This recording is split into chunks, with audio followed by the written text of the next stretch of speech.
Okay, my name is Bobby Vaught. Don't forget to hit the subscribe button. Today's topic, Professor Adam Swift from Warwick, England, says, if you read to your kids, you're unfairly disadvantaging others.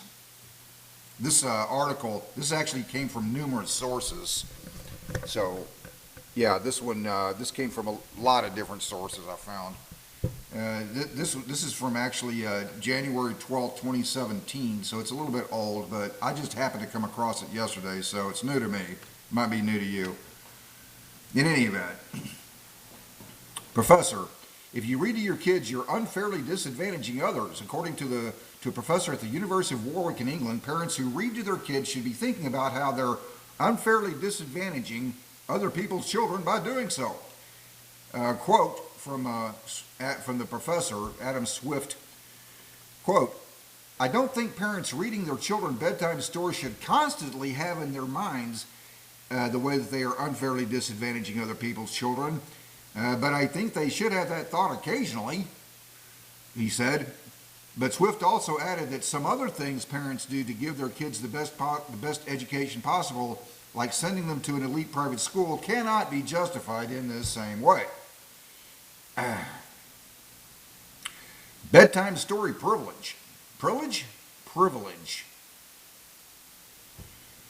According to a professor at the University of Warwick in England, parents who read to their kids should be thinking about how they're unfairly disadvantaging other people's children by doing so. In an interview with ABC Radio last week, philosopher and Professor Adam Swift said that bedtime stories activities do indeed foster and produce desired familial relationship goods. He wouldn't want to ban them. Well, thank you so much for that. At least we know he's not in favor of banning reading to your kids. Exactly. Well, thank you so much for that. He wouldn't want to ban them, but that parents who engage in bedtime stories activities should definitely at least feel kind of bad about it sometimes.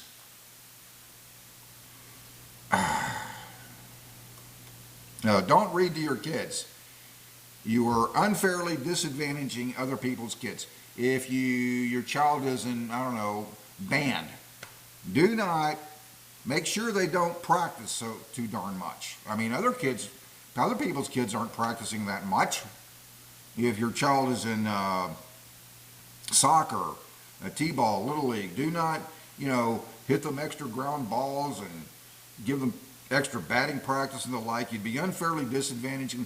Don't make sure that your kids, do extra math or chemistry work or anything like that. They might end up growing up to be, I don't know, doctors or something.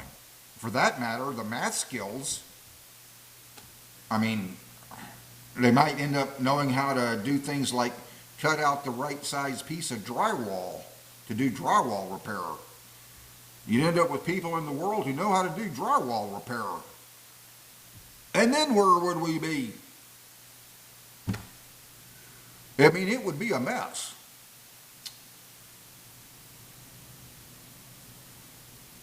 Now, don't read to your kids. You people who care so much about your children that you take the time, you're the ones screwing up the world. Stop that.